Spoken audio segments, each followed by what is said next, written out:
Tungod sa kainit sa panahon karon, adunay posibilidad nga makasinati ang usa ka tawo og heat stroke ug kung dili kini matabang, posible kining ikamatay.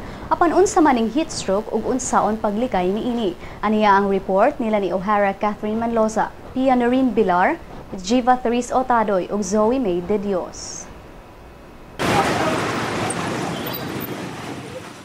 Ang Abril ug Mayo maong usa sa pinakainit nga buwan sa tuig.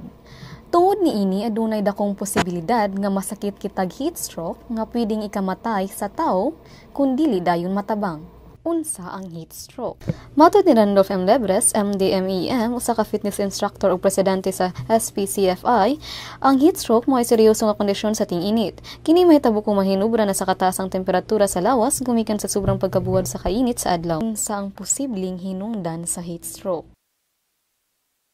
Dehydration because of extreme heat, so you perspire more often. Then if you will not rehydrate yourself, if you're not bringing along water anytime, every time you go out, especially if you're exposed under the extreme heat of the sun, or you're doing vigorous exercise in hot weather, so your body would perspire very, very much. So the body cannot cope up with the cooling mechanism.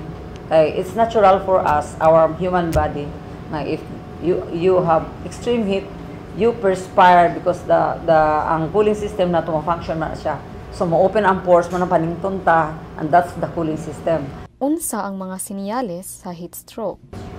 Symptoms of heat stroke is lightheaded, naunay fainting spells, naay kanang naay extreme thirst, dehydration, unya ang uban ana mag-convulsion. So muna siya mga signs. Ang uban gani unconscious gani. Unsa ang angay buhaton kung naay ma-heat stroke?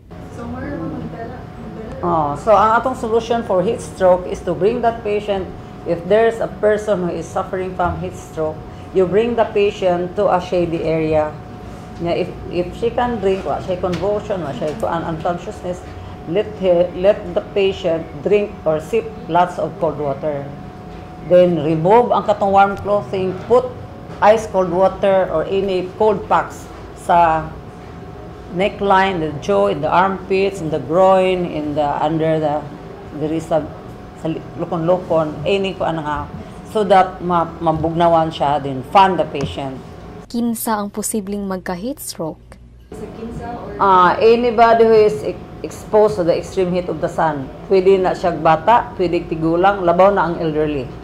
Kaya very vulnerable yun ang elderly. Unsaon paglikay sa heat stroke? 32 degrees, the advice there is to bring lots and lots of water anytime you drink, as much as 2 liters per day. Then avoid exposure to the heat of the sun between 10 to 2 p.m. That's the very hot temperature during that time. If it cannot be avoided, ilimit lang, then you bring umbrella or a wide brim hat or any protection from your content. Wear light clothing. Lingaw ang panahon sa tinginit kung kita nahibalo unsaon sa pagpanalipod sa atong kaugalingon, ilalom sa adlaw.